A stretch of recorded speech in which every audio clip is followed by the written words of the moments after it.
હું તો કંટાળ્યો છું મારા બાઇક થી. કેમ, શું થયું બાઇક ને? અવાજ એટલો કરે છે, એવરેજ નહીં હાલતું. અને સાધન સારું ના હોય ને એટલે ચલાવવાની એ ના મજા આવે. હા તો નવું લેવું હોય તો નવું લઈ લો.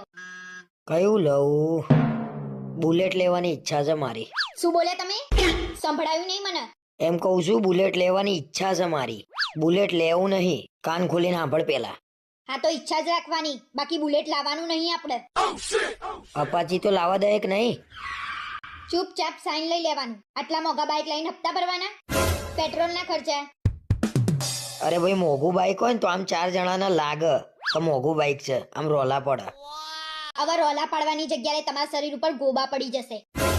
મારા શરીર ઉપર કેમ ના ગોબા પડી જશે? તમે મોંઘું બાઇક લાવો હપ્તેથી, પછી હપ્તા ના ભરો એટલે મારા હાથેથી તમારા શરીર ઉપર કેવા ગોબા પડે.